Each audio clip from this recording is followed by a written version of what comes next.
it's two things I want to bring up. So, okay, because we have one manufacturer that tried that. That tried the and it's working. They're bypassing the gas cooler and injecting right into the flash tank, and it seems to be working. I mean, these racks have very little load. We float them to like I we go from like running a plus 18 SST to like I think one of them I'm running a plus 20 26. But Damn. I mean, we hit that. We start hitting that threshold of where the flash tanks run a plus 33 or plus 34, and we don't have that pressure differential. Now, I was screwing around with a 326 one day, and I kind of fat fingered the max receiver set point, and I fat fingered it, and I was a few uh, half a bar up higher than I should have been. Well, I ended up knocking the top receiver up to like 550, 560, and it opened up the flash or the BGV and basically loaded up the flash tank enough where it kept the medium temp running. It put enough load on the medium temp, and it was actually able to build some discharge pressure and stay up. It wasn't the greatest discharge pressure, but it was enough to keep the rack running, and it was like minus 10 outside with Damn. like 30-mile-an-hour wind. So it was enough to keep the rack running. I mean, is that something that I know like most of the controllers don't have the ability, we don't have the ability to write to the set points like we need to. I mean, is that something that could be advantageous, actually like increasing the flash gas pressure, just under the like the maybe like 30, 40 pounds into the relief setting just to load that thing up in the middle of the winter, say like, okay, it's 0 degrees outside, we need to juice this the flash tank up, a higher pressure to keep the system running and keep the medium temp loaded up. Yeah, it's something that we've come across before that does help. Playing with floating your how can I say it, your receiver tank. Um, it definitely do help because it's right. You are correct with what you're saying. Is you need to keep load back on that system. So that is, in all honesty, like sometimes the best way that we have seen sometimes to do it is to really force your system to actually just run at a slight higher discharge pressure. Like I said, if you can't switch off fans and you can't stop airflow over your gas cooler, it's a struggle to do that. So if you can bypass that, especially for heat reclaim purposes, or you can modulate your flow through your gas cooler, you can force your discharge pressure up slightly higher. Because the problem is everything is just so low, there's not enough for the system to do, and it goes into funny season. So it sounds like the opposite of what you want to achieve. But if you're so low, you still want to run. You're not going to lose efficiency of a system, because you're pushing the discharge pressure up a little bit higher than what you think it should be, because you're still running fairly low. I mean, the the the energy saving when you're operating at a 59F condensing temperature is very good. You're not going to beat it by going to a 65 or something like that. When you're bypassing the gas cooler, are you running? So if I was doing it, this would be my thought. I'd either do it off of both ambient temperature as well as pressure. So basically, if the pressure got low enough, basically we start bypassing as well as if the ambient is low enough. And is that, I'm assuming that it's a modulating thing all the time, right? It's not uh it's not totally shutting off and totally bypassing. It's a modulating thing, right? Because then that way you can kind of meter how much refrigerant, because it's going to go the path of least resistance, right? What has more resistance, going through the gas cooler or going strictly in the flash tank? I do think flash tank, right? So it would be easier to go through there. So like that doesn't 100% close, right? You're just basically trying to modulate it to meter that temperature a little bit just to keep that pressure up. Is that what you're doing? Yeah, you will have to modulate it. I would rather go probably on all. I would rather look at all temperature-based ambient and gas cooler outlet.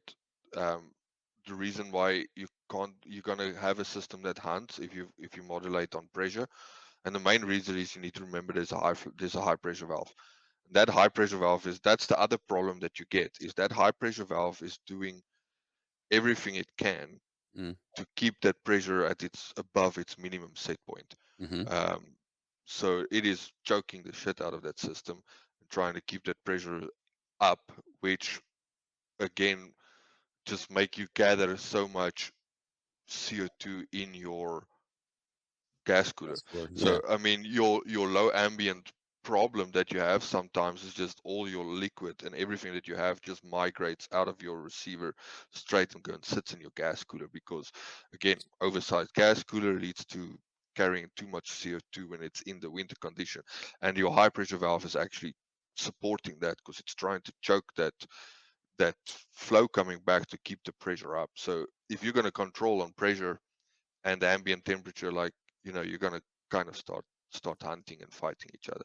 So the second part of this, okay, like this low ambient strategy that we were kind of messing with. So everything up here in the U.S., every manufacturer's been controlling drop leg, the fans off of drop leg temperature. They go off of drop leg temperature. Now, we started to talk about this AHR. Why not use saturated condensing temperature? Use drop leg pressure and just convert it to saturation to dry the fans. And when you get to 87 degrees, you're not going to start condensing anymore. You're running transcritical. Just run the fans full bar.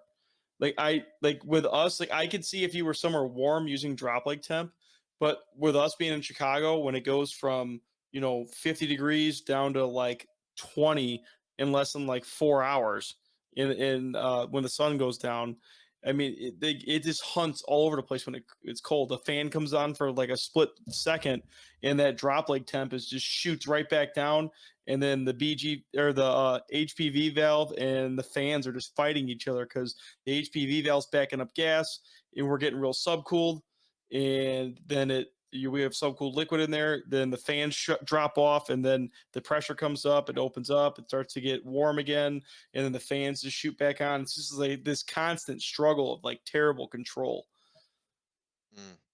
But can't you increase the band of that?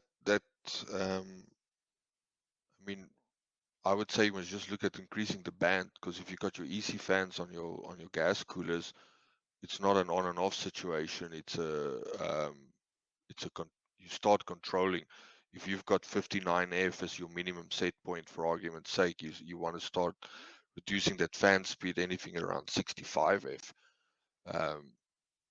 And then that will give you that control to keep it there, not to, because I hear you, yeah, if it's an on-off situation, you're going to overshoot the whole time. That's another thing with CO2, it reacts so fast. So you need to really modulate things. You need to keep things as steady as possible. See, with like the whole thing with that is we're so cold outside with ambient, and say we got a 4-fan gas cooler. I mean, and of course, all these manufacturers are staging all the fans at the same time, which I wholeheartedly disagree with. So they're staging the fans all on at once. So they start out, say the minimum speed's 10%. So those EC fans come on at 10%. You have 4 fans moving. You're basically have an entire fan would be running almost 100%, but between the 4 of them, it's just so much air volume that at that temperature it just instantly shoots down before the controller could even react to the PID change.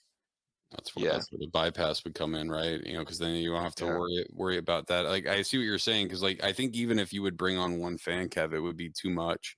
Like I think it would just be too much, because the theory is every single time you go half the temperature outside than what the thing is rated for, basically, am I right? It's gonna double in capacity, right? For all intents and purposes. So if you have a condenser that's rated for 100,000 BTUs at 120 degrees, and you basically make it 60 degrees outside, that condenser fully loaded would be rated for almost 200,000 BTUs. Would that be correct? Yeah, not just that. The problem is when you have those low ambient conditions, your load inside the store would not be 100,000 BTUs. It would be only 20,000. So it's it's that, yeah, the gap stretches so far away. That's why I said, like, I've literally seen where the system can bypass up to 90% of that gas cooler, even 100% of that gas cooler, and basically still operate. There's so much, there's still so much there because the load is so little. Like it really can handle it. So I mean the other thing is like it depends if I don't know if there's any store heating or something like that, because that's something else that goes with this. If you do bypass the gas cooler, you obviously basically turn your condensing around the heat reclaim side of life.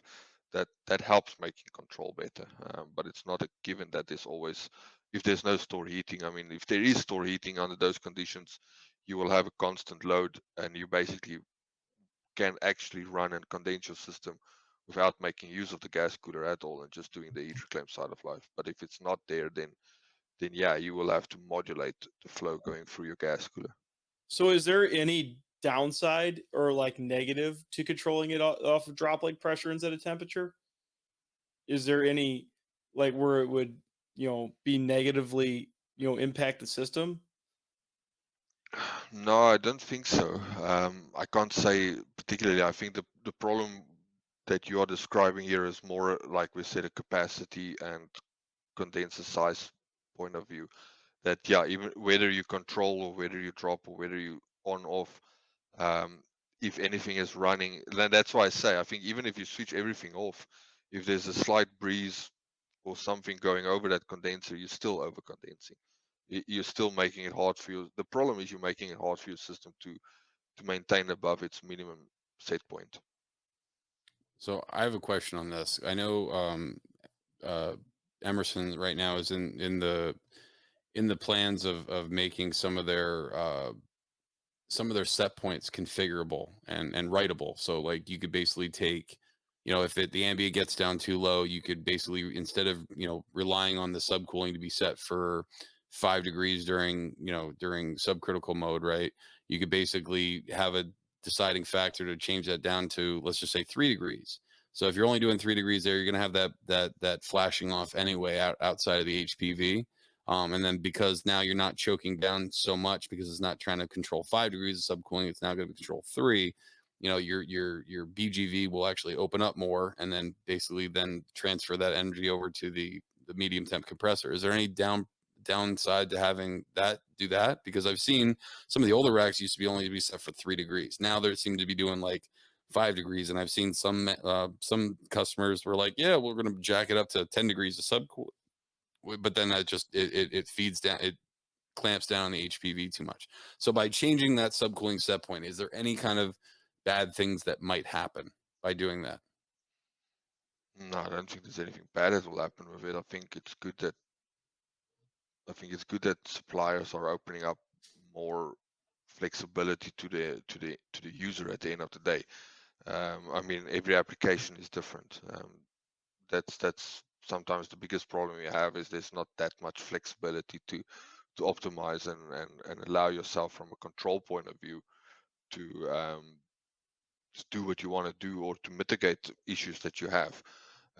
So no, I don't think there's an issue. Like I said, I think the subcooling set point on the gas cooler outlet, just yes, it will drive over condensing in a low ambient condition. So if you can have the ability to set it higher if you are in a very cold area or region or operating mode, definitely will make a difference in the overall control of the system. Because yes, it's literally, I think the issue is the main issue you have is there's there's there's nothing to move around, and your system is just trying to keep within its limitations that you have set for it, but it's finding it hard to keep it there because you have, put it this way, it's the law of nature is fighting the high pressure valve. Like it's cold outside, there's some fans running, there's very little load, there's a lot of heat going out through that gas cooler. It's you've got a mechanical or electronic valve fighting the laws of nature, which is hard Yeah, for see, for it's the just like electronic valve. one at the Stupid end of the thing. day. You're getting a massive amount of subcooling from a little bit of fan running. I mean, it's a collation of all those things. I mean, the pressure thing seems like the the controller is able to handle a little better. The pressure doesn't tank as fast as a droplet temp, is what I see. So it gives the controller a little bit, more time to, smooth out the fan reaction on the pressure side, but the temperature, it just instantly, like you're talking like within a few seconds before the controller, most controllers could even update to even make a PID change. Yeah. It's already in the tank. But I mean that's a whole system design issue. I mean, most of these US designers, they're not no split. I mean, I personally would love to see split with CO2. I mean, I'm sure you guys have it like up in Europe, but like out here, like we need it. I mean, it's so cold here most of the time. Our condensers are just, the gas coolers are just massive. I don't know if you could do it because I mean, unless it's a separate chambered, gas cooler, right? Because like a lot of the abatics that you see basically, don't have a divider right in the middle. So if you pull off the one side, yeah, you're going to be pulling, less air across, but you're still going to be over condensing. I mean, I had to think unless you would be able to control, you'd have to use relays to shut off each individual fan to make it more productive, right?